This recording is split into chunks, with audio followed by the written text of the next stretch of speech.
चलो बच्चों, तो acceleration of system tension T1 and T2 अपने को निकालना है। तो सिस्टम का एक्सेलरेशन कैसे निकालेंगे? फॉर्मूला हमारे पास है। क्या फॉर्मूला है? Net acceleration is equals to F net by M net. ये हमारे पास फॉर्मूला है। नेट फोर्स निकालना पड़ेगा। तो नेट फोर्स 30 है क्या? नहीं। नेट फोर्स कौन सा है? अच्छा, सिस्टम किधर एक्सेलरेट करेगा? इधर करेगा। तो पहले तो इसको कंपोनेंट बना लो, है ना। ये क्या होगा बोलो? 30 cos 60। cos 60 कितना होता है? हाफ, यानी कितना बनेगा? 15 न्यूटन। सिस्टम इधर एक्सेलरेट करने वाला है, तो वही डायरेक्शन का आपको नेट फोर्स लेना पड़ेगा। 15 डिवाइड बाय नेट मास कितना है? वो भी 15। 10 5 15। एक्सेलरेशन कितना आया? 1 मीटर पर सेकेंड स्क्वायर। टेंशन निकालना है। टेंशन कैसे निकालेंगे? एफबीडी बना दो। यहाँ पर बताओ कैसे होगा? यहाँ पर T2 T2, यहाँ पर T1 T1। समझ आया? तो इसका एफबीडी बना लो, उसको निकाल लो, फिर इसका एफबीडी बना लो, उसको निकाल लो। आ जाएगा ना? चलो स्टार्ट। शॉर्टकट से क्या? पॉज है। बोलो बोलो, शॉर्टकट से क्या? चलो देखो, अगर एफबीडी से पता करेंगे तो क्या होगा? 10 किलोग्राम। इधर पे क्या है? T2। इधर पे क्या कर रहा है? एक्सेलरेट। ठीक है ना। तो T2 is equal to 10 into acceleration कितना है? 1। तो कितना आया? 10 न्यूटन। और अगर इसको निकालेंगे 3 किलोग्राम का एफबीडी बनाते हैं, इधर कितना लग रहा है? 15। उधर पे T1, इधर पे एक्सेलरेट कर रहा है, तो 15 माइनस T1 इज इक्वल क्या होगा? 3 इंटू ए। 15 माइनस T1 निकालना है, ए कितना है? 1 है। तो T1 इज इक्वल टू क्या होगा? 15 माइनस 3, यानी 12 न्यूटन। ठीक है, क्लियर है? ऐसा है। चलो आई होप आपको। चलो आगे चलते हैं फिर। आगे क्या है इस क्वेश्चन को देखते हैं। ठीक, अब ध्यान से सुनना। क्वेश्चन का प्रोफाइल बदल गया। अब तक हम लोग जो क्वेश्चंस को सॉल्व कर रहे हैं वो हॉरिजॉन्टल प्लेन पे थे। अब हम लोग इंक्लाइन प्लेन पे सॉल्व करने वाले हैं। क्या आपको बात समझ आई? तो इंक्लाइन प्लेन पे क्या होगा? ऐसे ही आपने देखा होगा, हमने जब नॉर्मल रिएक्शन पहले निकाला, तो नॉर्मल रिएक्शन पहले हॉरिजॉन्टल प्लेन पे निकाला, फिर इंक्लाइन प्लेन पे निकाला। टेंशन भी वैसे ही कर रहे हैं। अब यहां पर आपको कुछ चीजों का ध्यान रखना है। ध्यान से सुनना मेरी बात। अपने को क्या करना है? Find acceleration of the system and tension in the string, है ना। सिस्टम का एक्सेलरेशन निकालने का तो एक ही फॉर्मूला है। A net is equal to क्या होगा? F net by M net. ये फॉर्मूला तभी लग सकता है जब पूरा सिस्टम एक साथ आगे बढ़ रहा है। अगर सिस्टम अलग अलग चल रहा है तो ये फॉर्मूला नहीं अप्लाई कर सकते आप देख रहे हैं ये रस्सी से बंधा हुआ है, 100 न्यूटन इधर लगेगा, तो आपका कॉमन सेंस क्या बोलता है? ये पूरा सिस्टम एक साथ चलेगा। मैकेनिक्स बहुत आसान है अगर आपका कॉमन सेंस अच्छा है। कॉमन सेंस पर बेस्ड एक मैकेनिक्स, है ना। तो बिल्कुल यहां से बात समझ में आती है। 100 न्यूटन का अगर फोर्स लगा तो पूरा का पूरा सिस्टम आगे की तरफ एक्सेलरेट करेगा। तो नेट फोर्स कितना लग रहा है भाई? 100 लग रहा है। सही है कि नहीं? और उसके बाद नेट मास कितना है बोलो? 10। तो कितना आया बोलो? 10 मीटर पर सेकेंड स्क्वायर। सही है क्या? पक्का? गलत। क्यों गलत? क्योंकि ये इंक्लाइंड प्लेन है। यहां पर mg साइन थीटा, mg का कंपोनेंट करना बताया था। देखो नीचे क्या लगेगा? mg लगेगा। इधर पे क्या लगेगा? इधर पे क्या लगेगा? बोला था मैंने mg साइन थीटा लगेगा। इधर क्या लगेगा? mg cos theta. इसलिए बोला था याद करने के लिए। समझे? तो इसका ये मतलब हुआ कि उल्टे डायरेक्शन में ग्रेविटी का एक कंपोनेंट लग रहा है, तो उसको भी टैकल करना पड़ेगा। देखना पड़ेगा उल्टे साइड पे कितना फोर्स। आइए फिर इसको देखते हैं। तो ये तो गलत हो गया। आइए आइए, 100 इधर लग रहा है, तो यहां पर जो फोर्स लगेगा वो क्या लगेगा बताओ? mg sine theta. इस पे भी क्या लगेगा? mg sine theta. बताओ ये इसका मास कितना है? 4। g का वैल्यू 10, साइन 30 कितना हो जाएगा? हाफ। कितना हो जाएगा? 20 न्यूटन। तो इधर कितना लग रहा है? 20 न्यूटन। समझे? इधर पे कितना लगेगा? 30 न्यूटन। क्या आप समझ गए? mg लगता तो 60 होता, लेकिन साइन 30 है तो आधा हो जाएगा, तो ये कितना हो जाएगा? 30 न्यूटन। क्या आपको बात समझ आई? अब बताओ एक डायरेक्शन में कितना फोर्स हो गया? बोले जल्दी से। 100। इधर पे कितना हो गया? 50। समझ आ रही बात आपको, है ना। तो ऐसे सॉल्व करेंगे। तो भाई अगर जब आप नेट एक्सेलरेशन निकालेंगे तो आप क्या लिखेंगे? F net by M net. F net इधर कितना लग रहा है? 100। उल्टे डायरेक्शन में 50 डिवाइड बाय टोटल 10। बोले कितना आएगा? 50/10, मतलब 5 मीटर पर सेकेंड स्क्वायर। ये सही आंसर है इसका। क्या आपको बात समझ आई? जब तक वो हॉरिजॉन्टल प्लेन में था mg को नॉर्मल रिएक्शन बैलेंस कर रहा था, लेकिन जैसे ही वो इंक्लाइन प्लेन पे आ गया तो mg का एक कंपोनेंट उसको क्या करेगा? इंक्लाइन प्लेन की तरफ एक्सेलरेट करवाने की कोशिश करेगा। ये में जा रहा है। चलो आई होप समझ में आता है। आगे चलते हैं। अब क्या निकालना है? टेंशन निकालना है। टेंशन कैसे निकालेंगे आप समझ ही गए होंगे। एक रस्सी है तो यहाँ पर एक ही टेंशन होगा, समझ में आ रहा है ना। चलो 4 किलोग्राम का हम लोग बना लेते हैं। 4 किलोग्राम ऐसे बना लो। 4 किलोग्राम पे इधर कितना लग रहा है? 100 न्यूटन लग रहा है भाई। इधर कितना लग रहा है? T1 लग रहा है, साथ साथ में 20 भी लग रहा है ना। इस पे T1 लग रहा है और 20 भी लग रहा है। सिस्टम किधर एक्सीलरेट कर रहा है? इधर 100 है उधर 50 है, सिस्टम इधर एक्सीलरेट करेगा तो सिस्टम इधर एक्सीलरेट करेगा। बात समझ आई? ध्यान रखना है। बोलो क्या होगा जल्दी से? 100 माइनस क्या होगा बोलो? T1 minus 20 is equal to 4 into A करना पड़ेगा। समझ आया क्या? दोनों उल्टे डायरेक्शन में थे ये, ऐसा है। अब बताओ जल्दी से क्या होगा? ये कितना हो जाएगा? 80 minus T1 is equal to 4 into 5। ठीक है, कितना हो जाएगा? 5 4 20। इसको इधर भेजो, उसको इधर 80 माइनस 20 कितना हो जाएगा? 60। तो T1 is equal to 60 Newton. क्या आपको बात समझ आई? क्लियर है? अब ऐसे T2 निकालना है। T2 निकालने के, अच्छा एक ही रस्सी है तो हो गया, T1 निकल गया। क्या आपको बात समझ आई? अगर और एक रस्सी होती तो T2 निकालते। चलो क्या कॉपी करिए सवाल को देखो। अब देखो क्या है, इंक्लाइन प्लेन पे तो यहाँ पर ब्लॉक्स रखे हुए हैं, लेकिन वहां पर एक नहीं 2 रस्सी है। कितनी रस्सी है? 2 रस्सी। अगर यहाँ पर 2 रस्सियां हैं तो अपने को यहाँ पर 2 टेंशन मिलेंगे, तो 2 टेंशन को कैलकुलेट करना पड़ेगा। इंक्लाइन प्लेन पे सबसे इंपॉर्टेंट और सबसे पहली बात आपको क्या बोला मैंने? mg sin थीटा कैलकुलेट कर लेना। यहाँ पर थीटा कितना है? 30। तो इधर पे 60, उसका आधा कितना बनेगा? 30। क्या आपको डायरेक्ट समझ आ गया? इधर कितना बनेगा? 20, इधर कितना बनेगा? 10। क्या आप समझ गए? क्या आप अभी एक्सेलरेशन और टेंशन निकाल लेंगे? चलो बताओ। ये क्वेश्चन में क्या निकालना है आपको? एक्सेलरेशन ऑफ द सिस्टम निकालना है, टेंशन इन द स्ट्रिंग निकालना है। अच्छा सवाल है, ट्राई करिए। ठीक है, तो क्या टेंशन 0 आएगा इसके अंदर? क्यों आएगा 0? अच्छा 4 किलो का मास ज्यादा है तो क्या करेगा? ज्यादा फास्ट आएगा। अच्छा इसका mg sin थीटा ज्यादा है, इसका mg sin थीटा, हाँ तो इस पे फोर्स ज्यादा है तो ये ज्यादा तेजी से आएगा और ये स्लो आएगा, तो ये क्या करेगा? रस्सी ढीली कर देगा। गलत। एक मिसकंसेप्शन क्लियर करता हूं मैं, ध्यान से सुनना। कौन कितना तेज चलेगा ये फोर्स थोड़ी डिसाइड करता है। कौन कितना तेज चलेगा ये फोर्स थोड़ी ना डिसाइड करता है, ये डिसाइड करता है एक्सेलरेशन। समझाता हूं। एक बॉडी है जिसका मास मान लीजिए 2 किलो है, फोर्स लगा दिया आपने 10 न्यूटन। ठीक है, एक बॉडी जो है ये 100 किलो की है और इस पे आपने लगा दिया फोर्स 100 न्यूटन। बताओ कौन ज्यादा तेज चलेगा? इस पे 100 न्यूटन लगाए ना, 100 न्यूटन इस पे लगाए तो ये ज्यादा फास्ट चलेगा, 10 न्यूटन इस पे लगाए तो स्लो चलेगा। गलत। एक्सेलरेशन पता करो। एक्सेलरेशन क्या होगा?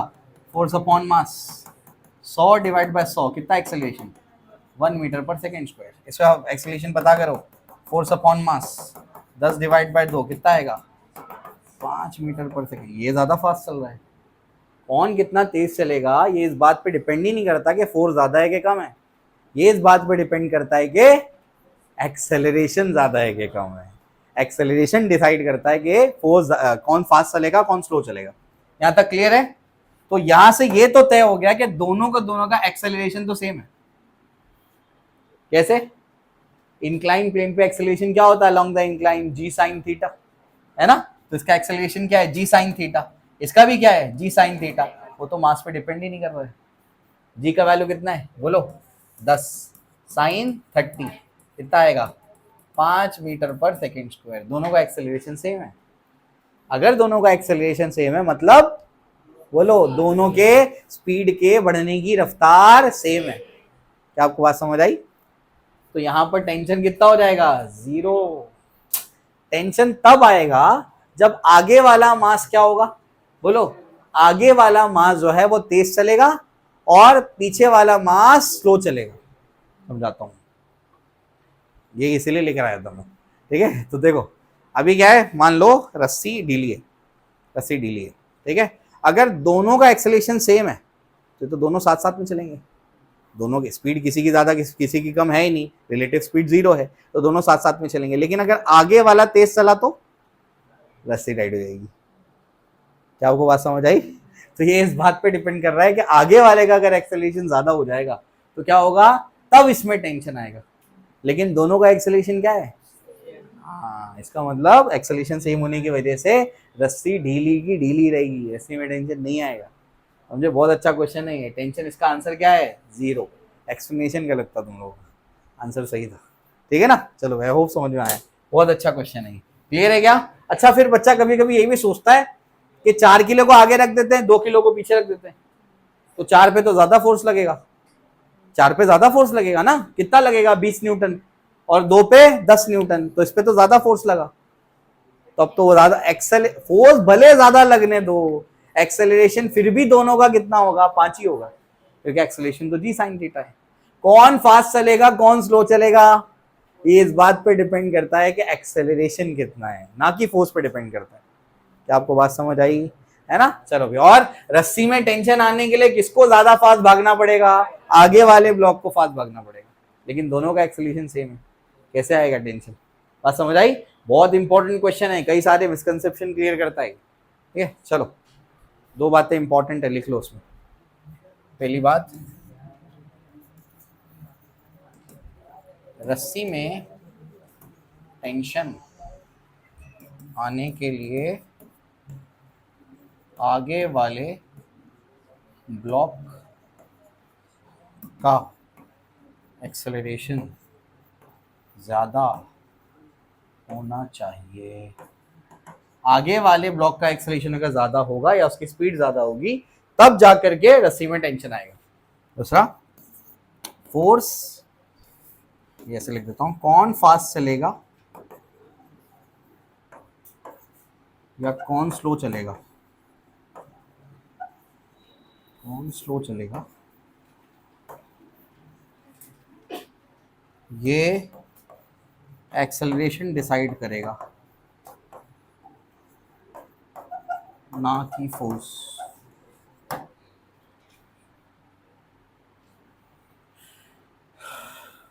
ठीक है, एक्सेलरेशन तो आपने निकाल लिया, दोनों का सेम आया, टेंशन क्या आया, 0 आया। तो इसमें 2 बातें इंपॉर्टेंट है जो समझ में आई। रस्सी में टेंशन तभी होगा तब जब आगे वाला ब्लॉक तेजी से ट्रैवल करेगा। अब रस्सी कनेक्टेड है तो पीछे वाले ब्लॉक की स्पीड या एक्सेलरेशन कम होना चाहिए, तब टेंशन आएगा। और कौन फास्ट चलेगा या कौन स्लो चलेगा, ये कौन डिसाइड करेगा, एक्सेलरेशन, ना कि फोर्स डिसाइड करेगा। समझ में आती बात? अब उन्होंने पीछे तो ऐसे ही हो रहा था, टेंशन आ रहा था, अरे पीछे फोर्स लगा हुआ था हर क्वेश्चन में, यहाँ कोई फोर्स नहीं लगा है उल्टे डायरेक्शन में। पिछले सवाल को भी दिखाता हूँ, ये लिख लिए क्या? पिछले सवाल को देखो, हर क्वेश्चन में या तो इधर फोर्स लगा हुआ, इस वजह से वैसा चल रहा है। बात समझ आई? ऐसा है।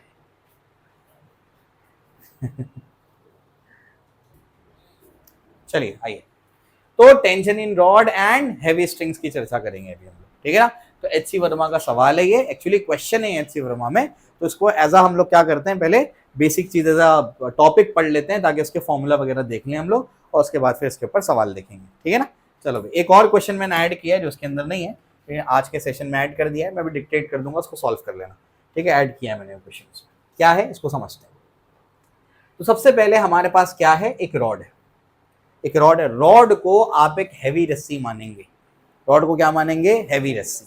आपको बताया था मैंने कि जो मासलेस रस्सी होगी, मासलेस स्ट्रिंग होगी, उसके हर पॉइंट पे टेंशन क्या होगा, सेम होगा। लेकिन जब हम लोग हैवी रस्सी यानी हैवी स्ट्रिंग्स की बात करेंगे तो हर पॉइंट पे टेंशन क्या है, डिफरेंट है। हर पॉइंट पे टेंशन क्या है, डिफरेंट है। अगर हर पॉइंट पे टेंशन डिफरेंट है तो अब आपको सवाल मिलेंगे कि भाई इस एंड से 4 मीटर पे बताओ क्या टेंशन होगा, इस एंड से 10 मीटर पे बताओ क्या टेंशन होगा, ऐसे सवाल मिलेंगे। क्योंकि हर पॉइंट पे टेंशन क्या है रस्सी के, अलग अलग। तो आपको पूछेंगे, बताएंगे, ये पूछेंगे कि ये बताओ कि इस एंड से इतने मीटर दूरी पे क्या टेंशन होने वाला है। बात समझ आई? तो जब एक रॉड की बात करेंगे तो रॉड को भी आप क्या मान लेंगे, एज अ हैवी स्ट्रिंग, एक हैवी रस्सी मान लो रॉड को। अब ध्यान से सुनना, ठीक है ना? अब यहां पर क्या है इसको समझते हैं। तो यहां पर हो क्या रहा है इसको अब समझने की कोशिश करो कि हमारे पास यहां पर एक रॉड है, इस रॉड को हमने, इस रॉड पर रॉड का मास क्या है, m है, लेंथ क्या है उसकी, l है। हमने उसके एक एंड पे क्या लगाया, फोर्स लगाया। तो यहाँ पर कुछ ना कुछ फोर्स लगाया मतलब मॉलिक्यूल खींचेंगे, मॉलिक्यूल खींचेंगे मतलब स्प्रिंग एक्टिव हो जाएगी, मतलब इसके अंदर हर पॉइंट पे क्या आएगा, अलग अलग टेंशन आएगा। रिस्टोरिंग फोर्स मतलब क्या आ जाएगा, टेंशन आ जाएगा, ठीक है ना। अगर टेंशन आ जाएगा तो अपने को क्या करना है, अपने को भाई ये इस एंड से जहां पर फोर्स लगाए F, उस एंड से x दूरी पर जाकर अपने को इस पॉइंट पे क्या करना है, टेंशन निकालना है। क्या आपको बात समझ आई? इस रॉड को हम लोग ने एक एंड पे क्या कर दिया, फोर्स लगाया, तो बेसिकली क्या हुआ, हर पॉइंट पे अलग अलग क्या हुआ, टेंशन डेवलप हो गया। तो इस एंड पे मैं फोर्स लगा रहा हूं, यहां से कुछ दूरी पर क्या हो जाएगा, अलग अलग टेंशन है, मुझे x दूरी पर यहां पर टेंशन पता करना है, इधर पर टेंशन कितना है, ठीक है ना। आइए निकालते हैं, टेंशन देखते हैं कैसे आएगा। अब जो है हम क्या करते हैं, यहां से रॉड को इस पॉइंट पे, यहां पर इस पॉइंट पे टेंशन निकालना है ना, तो इस पॉइंट पे इस क्रॉस सेक्शन पे चेक करते हैं। इस क्रॉस सेक्शन पे चेक करेंगे तो क्या होगा, हमने ये देखा कि जो हमने शुरुआत में ही देखा था, जो हम फोर्स यहाँ पर लगाते हैं उसी हिसाब से यहाँ पर क्या होगा, टेंशन डेवलप होगा। यहाँ पर जो टेंशन होगा वो तो फोर्स के बराबर होगा, लेकिन जैसे जैसे आगे जाते जाएंगे तो टेंशन क्या होता जाएगा, कम होता जाएगा। तो इस क्रॉस सेक्शन की बात करेंगे तो ऐसे इमेजिन करो कि ये वाले क्रॉस सेक्शन को इसका ये वाला हिस्सा इधर खींच रहा है और वो वाला हिस्सा क्या कर रहा है, इधर खींच रहा है। क्या आपको मेरी बात समझ आ रही है? इसको आप ऐसे भी समझ सकते हैं कि भाई हमने क्या कर दिया, शुरुआत में तो उसको एक एंड पे फिक्स कर दिया, उसके बाद उसको पकड़ के खींच रहे हैं, समझे। तो यहां पर जब मैं क्रॉस सेक्शन की बात करूंगा तो ये वाला एंड इसको इधर खींच रहा है और उसका दूसरा वाला एंड इसको क्या करेगा, उधर खींचेगा, क्योंकि आपस में क्या है, बॉन्ड है, ठीक है ना। चलो भाई यहाँ पर ऐसे अपने को बात समझ में आती है। अगर ऐसा हो रहा है, फिर हमने उसको वहां से रिलीज कर दिया तो ये क्या करने लगेगा, एक्सेलरेट करने लगा। तो यहाँ पर फोर्स का एफबीडी बनाएंगे तो यहाँ पर F लगा, उल्टे साइड पे क्या लगा, टेंशन लगा। इसकी लेंथ कितनी है, x है, एक्सेलरेशन क्या है, a है। F नेट बराबर ma लिख दो, तो F नेट बराबर ma लिखेंगे तो नेट फोर्स कितना आएगा, F minus T is equal to, इसका मास जो भी होगा वो निकालेंगे अभी, m इंटू ए आ जाएगा। अब सवाल ये है कि मास कैसे निकालेंगे, ध्यान से सुनना, ये इंपॉर्टेंट है, ठीक है। मास कैसे निकालेंगे, टोटल इसकी लेंथ कितनी है, l है, उसमें इसका मास कितना है, m है। तो l लेंथ में कितना मास है, m किलोग्राम। अब मैं जानना चाह रहा हूं x लेंथ में कितना मास है, तो दोनों साइड क्या करना पड़ेगा, बोलो, x से मल्टीप्लाई। अरे चॉकलेट बिस्किट थ्योरम पता है ना, एक चॉकलेट कितने की, 5 रुपए की, तो 10 चॉकलेट कितने की आएगी, दोनों साइड क्या कर दो, 10 से मल्टीप्लाई कर दो, तो 10 चॉकलेट 50 रुपए की। बात समझ आई, यूनिटरी मेथड कहते हैं उसको, है ना। तो ये ऐसे ही निकालने का बस वही है, ध्यान से सुनो। तो बेसिकली एल मीटर में कितना किलोग्राम है, टोटल एल मीटर में m किलोग्राम है। अरे बात समझ आ रही है क्या, एल मीटर में m किलोग्राम है, तो x मीटर में कितना होगा, तो दोनों साइड क्या कर देंगे, बोलो, x से मल्टीप्लाई कर देंगे, x मीटर में पता करना है ना। तो ये l को उधर भेज देंगे, तो x मीटर में कितना आ जाएगा, बोलो, m bye L into X kilogram.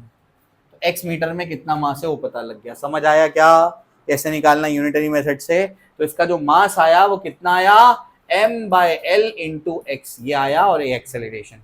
समझ गए क्या। अब टेंशन निकालना है, टेंशन को F माइनस टी है ना, टेंशन को उधर भेज दो, इसको इधर भेज दो, बोलो क्या हो जाएगा ये जल्दी से, F minus M by L into X equal to क्या आएगा, into A is equal to tension. अब आप चाहो तो एक्सेलरेशन को क्या लिखो, F upon M, net force by net mass. F को कॉमन ले लो तो ये वाला एक्सप्रेशन बन जाएगा, m और m कैंसिल होकर के, ठीक है ना। तो ये ऐसे ऐसे डेरिवेशन आया।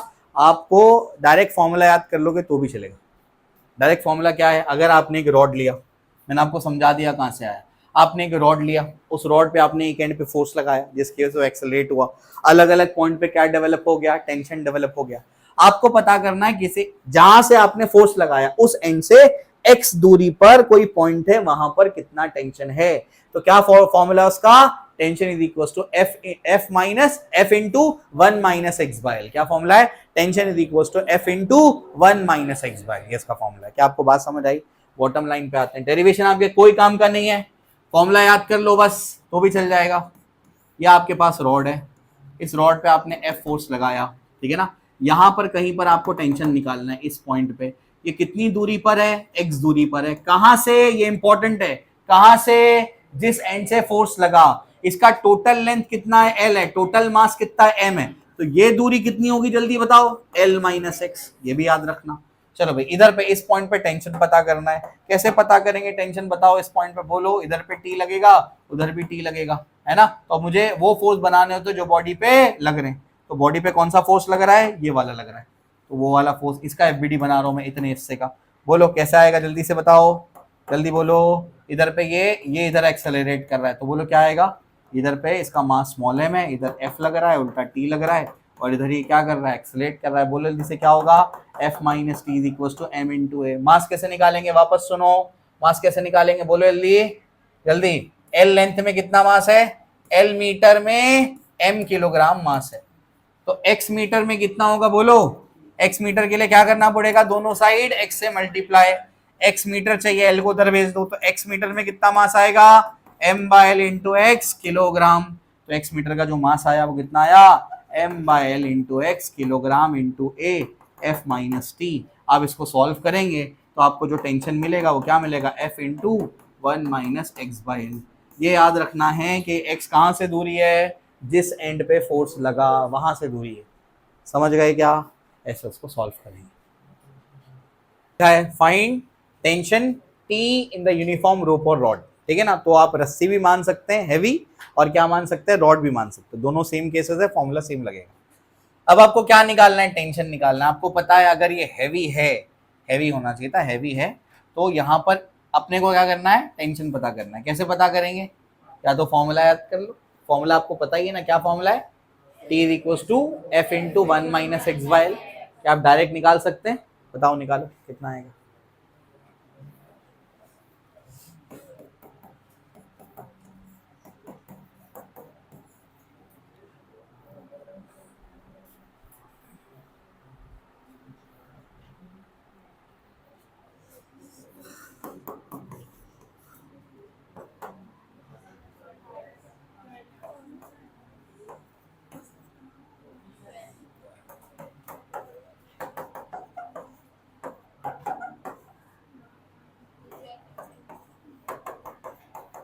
बारह मिनट, ठीक है। चलो ध्यान से सुनना, अगर आप ये फॉर्मूला तब लगा रहे हैं जब यहां पर एक ही साइड फोर्स लग रहा है, तो ये फॉर्मूला डायरेक्ट यूज में है।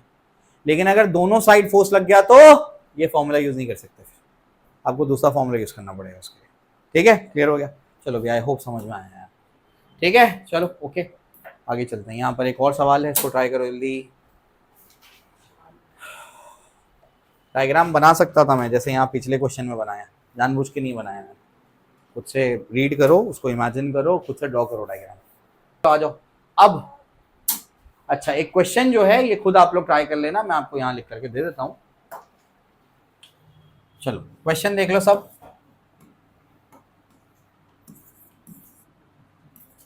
रॉड है, मास m है, लेंथ l है, और इस पॉइंट पे टेंशन पता करना है। ये x मीटर का है, ये l माइनस एक्स मीटर का है, ठीक है। यहाँ पर फोर्स F1 लग रहा है और उल्टा फोर्स F2 लग रहा है, ठीक है। मान लेते हैं कि F1 is greater than F2 है, लेट अस अस्यूम। तो इस पॉइंट पे क्या पता करना है, टेंशन पता करना है। चलो स्टार्ट।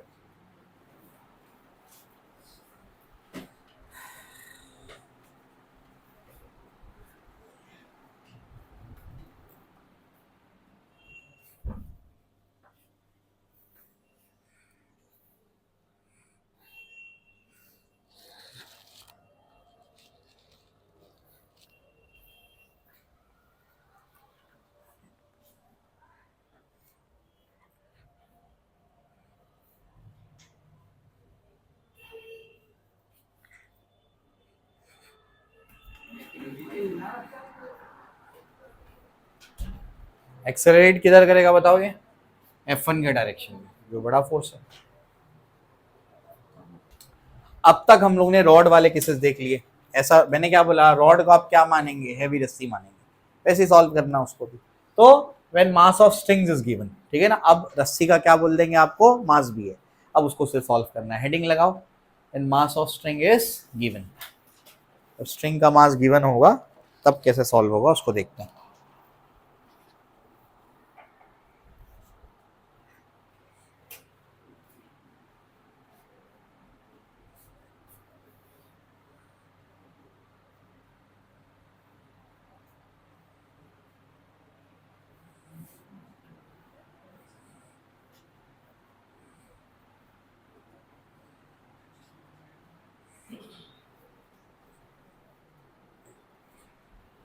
ठीक है, चलो आइए आगे चलते हैं। ठीक है, तो इस टाइप के सवाल आपके सामने आएंगे भी, ये क्या है आइए इसको समझते हैं। ठीक है, इक्का दुक्का सवाल में सारे प्रोफाइल के सवाल लेकर आ गया हूं मैं, समझ जाएगा आप।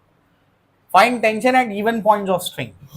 गिवन पॉइंट्स कौन कौन सा है देखो, आगे समझ में आएगा। मास ऑफ द स्ट्रिंग कितना है, 3 किलो। अब स्ट्रिंग का मास दे दिया गया है। Find tension at point A, B and C. इन 3 पॉइंट्स पे टेंशन पता करना है आप। ठीक है, ऑल सर्फेसेस आर फ्रिक्शनलेस, सभी की सभी फ्रिक्शनलेस सर्फेस। ठीक है ना, अपने को टेंशन पता करना है। कैसे पता करेंगे टेंशन, बोलो। टेंशन निकालने के लिए एफबीडी बनाना पड़ेगा, है ना। एफबीडी बनाने के लिए मास भी पता करना पड़ेगा। आओ पता करते हैं। सबसे पहले टेंशन कहां पता करना है, बोलो। ए वाले पॉइंट पे पता करना है। ठीक है, कैसे पता करेंगे, बोलो। ए वाले पॉइंट पे अगर टेंशन पता करना है, कैसे पता करना पड़ेगा, बोलो। इधर पे क्या लगाएंगे, टेंशन आ जाएगा। सबसे पहले क्या निकालना पड़ेगा, एक्सेलरेशन तो निकालना पड़ेगा। उसके बगैर कैसे पता लगेगा किधर एक्सेलरेट कर रहा है वो। एक्सेलरेशन पता करो, बोलो F net by M net. समझ आ रहा है क्या। नेट फोर्स बताओ कितना लग रहा है, 72 लग रहा है। और कोई फोर्स लगता हुआ नजर नहीं आ रहा उस साइड पे। और नेट मास कितना है, बोलो 5, इसका 3, उसका 4। क्या आपको बात समझ आई, रस्सी का भी तो मास है ना अभी। तो कितना हो जाएगा, 5, 3, 8 और 4 12, 12 वन जा 12 6 जा। तो 6 मीटर पर सेकेंड स्क्वायर क्या है इसका एक्सेलरेशन, जो कि इधर जाएगा। समझ गए क्या। फिर क्या करना पड़ेगा, बोलो। यहाँ पर इस पे निकालना है, तो क्या करेंगे, 5 किलोग्राम अपने इसका एफबीडी बना दिया। 72, इधर पे क्या लगेगा, टी ए लगेगा। और सिस्टम इधर एक्सेलरेट कर रहा है, लिख लेंगे आप, समझ में आता है। फिर बी पॉइंट पे पता करना, फिर इस पॉइंट पे पता करना, कर लेंगे क्या। चलो start. Block of mass capital M is pulled along a horizontal frictionless surface by rope of mass small m. In figure A, horizontal force F is applied to one of its end. Acceleration of the rope and block, force on that the rope exerts on the block, tension in rope at the midpoint. ठीक है ना। तो क्या क्या निकालना है बताओ, बोलो। सबसे पहले क्या निकालना है, एक्सेलरेशन पता करना है। एक्सेलरेशन ऑफ द रोप निकालना है, एंड ब्लॉक, पूरे सिस्टम का एक्सेलरेशन। बोलो फॉर्मूला क्या है, F net by M net, बोलो F divide by M plus M। हो गया ना। चलो भाई, उसके बाद क्या करना है, बोलो। Force at the rope exerts on the block. Rope block पे जो फोर्स एक्सर्ट करता है वही तो टेंशन होता है। कितनी जोर से खींच रहा है वही तो टेंशन है। तो इस पॉइंट पे टेंशन पता करना है। फिर आगे tension in the rope at its mid point. तो पहले टेंशन पता करना है इधर पे ए पॉइंट पे, फिर बी मिड पॉइंट पे पता करना है। ठीक है ना, यस। निकाल लेंगे क्या, चलो पता कर लो जिस पॉइंट पे। ठीक है, बॉडी इज हैंगिंग वर्टिकली। अब इसके ऊपर चर्चा करेंगे। हेडिंग लगाओ, बॉडी इज हैंगिंग वर्टिकली।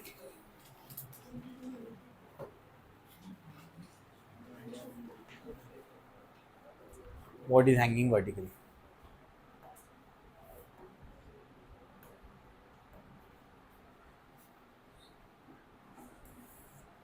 चलो, तो अभी एक सिस्टम आपके पास है। इस सिस्टम में देखो क्या है, कोई अपने पास फ्लोर है या सीलिंग है कोई, उस पर आपने एक रस्सी लगाई। फिर उसके नीचे क्या है, M3 मास है उसमें। फिर यहाँ उसके नीचे एक और रस्सी लगाई, उसे M2 मास टंगाया। फिर एक और रस्सी लगाई, M1 मास टंगाया। यहाँ तक क्लियर है क्या। मैं एक सवाल आपसे पूछ रहा हूँ, ध्यान से सुनना। सबसे पहले अगर आप गौर से देखेंगे, यहाँ पर मैं एक रस्सी लगाता हूँ, यहाँ पर मैं एक मास M लगाता हूँ, उसके नीचे और रस्सी लगाता हूँ। इसको मैं बोलता हूँ रस्सी 1, इसको मैं बोलता हूँ रस्सी 2। मुझे बताओ क्या रस्सी 1 में टेंशन आएगा, क्या रस्सी 1 में टेंशन आएगा। अरे बिल्कुल आएगा ना टेंशन, ये इसको खींच रहा है तो वो रस्सी टाइट नहीं होगी क्या, आएगा टेंशन उसके अंदर। तो रस्सी 1 में जो टेंशन है it is not equal to 0। अब मैं आपसे पूछ रहा हूँ क्या रस्सी 2 में टेंशन आएगा। रस्सी 2 में क्यों टेंशन आएगा, मासलेस रस्सी है, क्यों टेंशन आएगा उसके अंदर, वो तो ढीली रस्सी है तो उसके अंदर कोई टेंशन नहीं है। तो रस्सी 2 में टेंशन क्या है, 0 है। तो इससे ये समझ आता है कि रस्सी में जो टेंशन होता है ये इस बात पे डिपेंड करता है कि उसके नीचे मास है कि नहीं। अगर रस्सी के ऊपर मास टंगा हुआ है तो उसमें कोई टेंशन नहीं होता है। इस रस्सी के ऊपर मास है तो कोई टेंशन नहीं है। लेकिन इस रस्सी के नीचे मास टंगा हुआ है, इस वजह से उसमें क्या आएगा, टेंशन। कॉमन सेंस की बात है, मास m पे क्या लगेगा, mg लगेगा, तो वो नीचे खींचेगा, उसके से रस्सी टॉट हो जाएगी, तो उसके अंदर टेंशन आ जाएगा। बात समझ आई? ठीक। तो इस सिस्टम में अगर आप गौर से देखेंगे तो ये सिस्टम में अगर आप देख रहे हैं तो अगर आपको 3 रस्सी नजर आ रही है, तो मैंने क्या बोला था, जितनी रस्सी उतने टेंशन। फिर आपको यही पता करना है इसके अंदर, ये कहीं मूव नहीं कर रहा है। क्या लिखा है, बॉडी इज हैंगिंग वर्टिकली, रुकी हुई है, मतलब बॉडीज की वेलोसिटी क्या है, रुके हुए। वेलोसिटी जीरो है मतलब एक्सेलरेशन जीरो, एक्सेलरेशन जीरो मतलब नेट फोर्स क्या है, मतलब ये सब इक्विलिब्रियम में है। इक्विलिब्रियम की इक्विलिब्रियम का एक ही अगर आप इक्वेशन लिखना चाहें तो एक ही इक्वेशन जो है लीनियर मोशन में F net equals to zero, rotation में tau net equals to zero. मैं लीनियर इक्विलिब्रियम की बात कर रहा हूँ, ट्रांसलेशन वाला।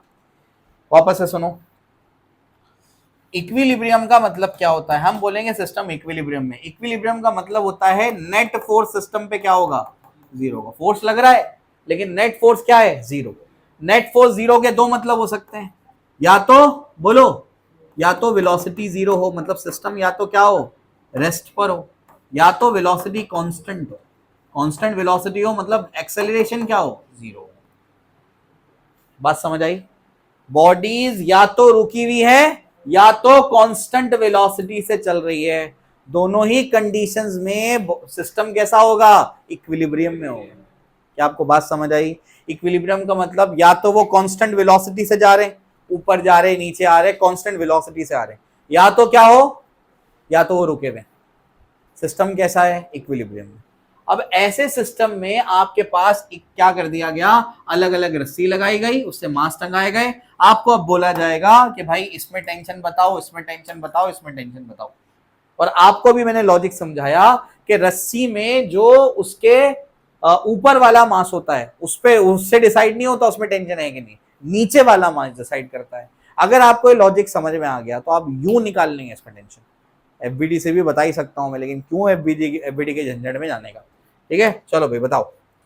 अगर मुझे T3 निकालना है तो यहां पर देखो शॉर्टकट लिख के रखा है मैंने, क्या लिखा है, T3 tension is equals to, कब लगाने का, हमेशा लगाने का, क्या है, नहीं लगाने का, हमेशा नहीं लगाने का। बॉडी इज हैंगिंग वर्टिकली में लगाना है, तो T is equals to mass below into g, ये लगाना है। बात समझ आई? अब अगर T3 निकालना है, T3 के नीचे कितना मास है, अरे बोलो जल्दी, कितने मास है, 3 है ना। अरे ये रस्सी, इसमें कौन सा टेंशन है, T3। इस रस्सी के नीचे कितने मास है, 1 2 3, तो बोलो क्या आएगा, m1 plus m2 plus m3 into g. आ गया टेंशन, समझे? T2 निकालना है, बोलो जल्दी बोलो, इसके नीचे कितना मास है, m1 प्लस m2 इंटू जी। T1 के नीचे कितना मास है, m1 जी।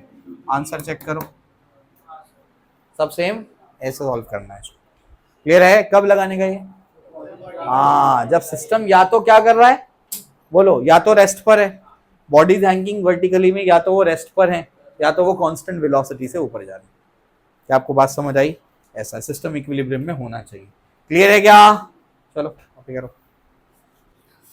ये पूरा सिस्टम जो है, ऐसे हम लोग ने क्या कर दिया, हम लोग ने कोई यहाँ पर सरफेस लिया, उससे एक रस्सी लगाई, फिर ऐसे इस तरीके से सिस्टम बना दिया। फिर पूरे सिस्टम को कांस्टेंट वेलोसिटी से ऊपर लेकर के जा रहे हैं, पूरे सिस्टम को कांस्टेंट वेलोसिटी से क्या कर रहे हैं, ऊपर लेकर के जा रहे हैं। तो बताओ m2 पे नेट फोर्स कितना होगा, कितना होगा, जीरो होगा। क्यों जीरो होगा, रीजन, पूरा सिस्टम कांस्टेंट वेलोसिटी से जा रहा है, तो बताओ m2 पे नेट फोर्स कितना होगा, क्यों जीरो, रीजन। अरे हाँ, पूरा सिस्टम ही इक्विलिब्रियम में है, मतलब सिस्टम के हर पार्टिकल पे नेट फोर्स क्या लग रहा है, नीट 2013 का सवाल है।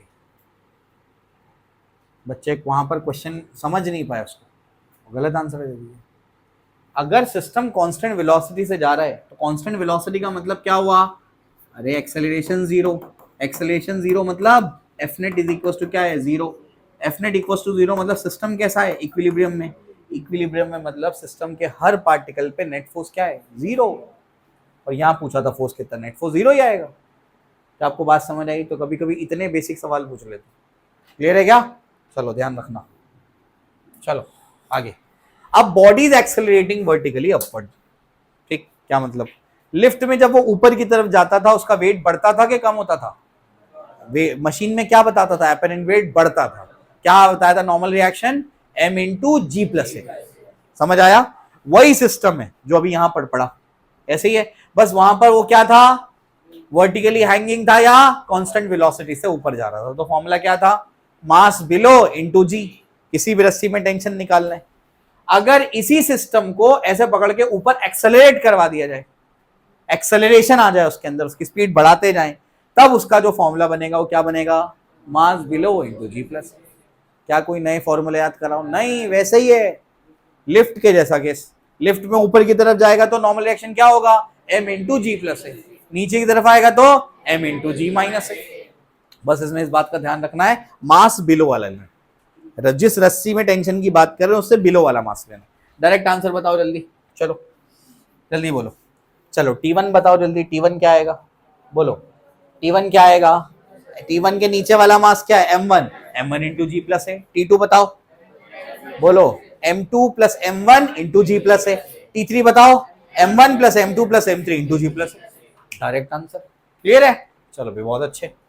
हेडिंग लगाओ, डायग्राम कॉपी करो, शॉर्टकट लिख लो। एफबीडी अगर बनाने बोलो तो बना लोगे क्या? एफबीडी बना लो जरा, ये जो साइड में बनाए ना एफबीडी बनाए, खुद से बना लो उसको जरा। चलो चलो जल्दी। Vertically downward, body is accelerating vertically downwards, तो यहां पर देखो क्या फॉर्मूला बनेगा? बोलो m बिलो g माइनस।